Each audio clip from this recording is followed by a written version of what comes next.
নমস্কার বন্ধুরা, আমি অর্চনা চলে এসেছি আজকে নতুন একটা রেসিপি নিয়ে। আর আপনারা দেখছেন অর্চনার সহজ রান্না। আশা করি আপনারা সবাই ভালো আছেন।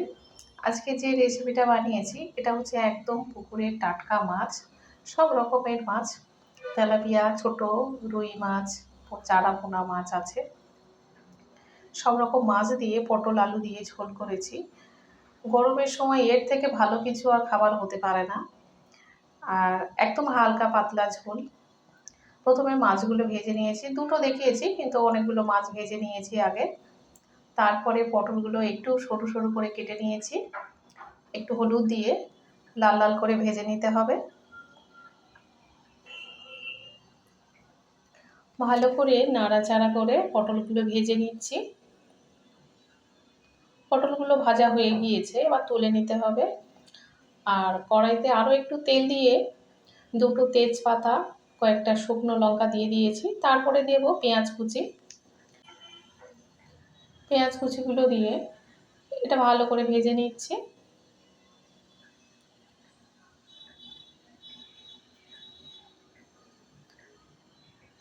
একটু ভাজার পরে পাঁচ ফোড়ন দিচ্ছি।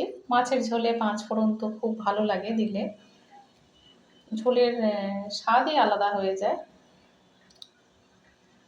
আর তারপরে দেব কিছু মশলা, যেমন আদা বাটা দিয়ে দিচ্ছি 1 চামচ, দিয়ে একটু কষিয়ে নিতে হবে।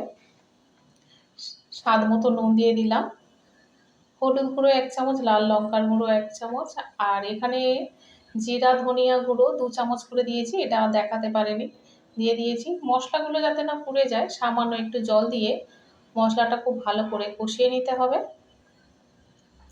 এখানে আমি খুব বেশি তেল ব্যবহার করিনি, অল্প একটু তেল দিয়েছি, দিয়ে আমি মাছের ঝোলটা রান্না করে নেব।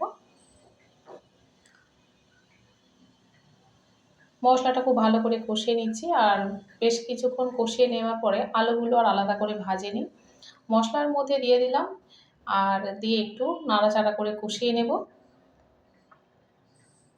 অনেকক্ষণ কষিয়ে নেবার পরে এর মধ্যে জল দিয়ে দিচ্ছি, যেমনটা আমি ঝোল রাখতে চাই সেই অনুযায়ী এখানে জলটা দিয়ে দিলাম। আর দেব দুটো কাঁচা লঙ্কা,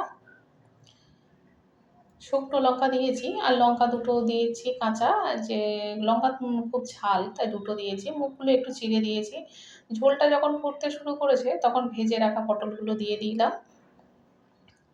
আরও একটু ফুটিয়ে নেওয়ার পরে মাছ ভাজাগুলো দিয়ে দেব। মাছ ভাজা দেওয়ার পরে 10 মিনিট ফুটিয়ে নিলেই মাছের ঝোলটা হয়ে যাবে। এখানে সব রকমের মাছ আছে, চারা পোনা আছে, তেলাপিয়া আছে, রুই মাছ আছে, ছোট ছোট মাছ। তবে খুব স্বাদ, পুকুরের মাছ যেহেতু, যেমনভাবেই রান্না করো স্বাদ কিন্তু দ্বিগুণ হয়ে যাবে, এত খেতে ভালো লাগে। আর দুপুরবেলায় তো পেট ভরে ভাত খাওয়া যায়। যেহেতু আমরা আবার একটু মাছ পছন্দ করি, মাছ ভক্ত মানুষ, তাই আমাদের কাছে খুব জনপ্রিয় একটা খাবার। তরকারিটা একদম হয়ে গিয়েছে, মাছ খুব একটা বেশি ফোটায়নি, 10 মিনিট মানে অনেক বেশি। আর উপর থেকে একটু গুঁড়ো জিরে, যেটা ভেজে রেখেছিলাম, সেটা আমি দিয়ে দিলাম। খুব ভালো লাগবে খেতে। আজকের এই রেসিপিটা আপনাদের কাছে কেমন লেগেছে অবশ্যই করে আপনারা কমেন্টে জানাবেন। তবে খেতে দারুণ লেগেছিল। আমি অর্চনা, আপনারা দেখছেন অর্চনার সহজ রান্না। অবশ্যই করে লাইক, শেয়ার এবং সাবস্ক্রাইব করবেন। দেখা হবে আবার পরের ভিডিওতে।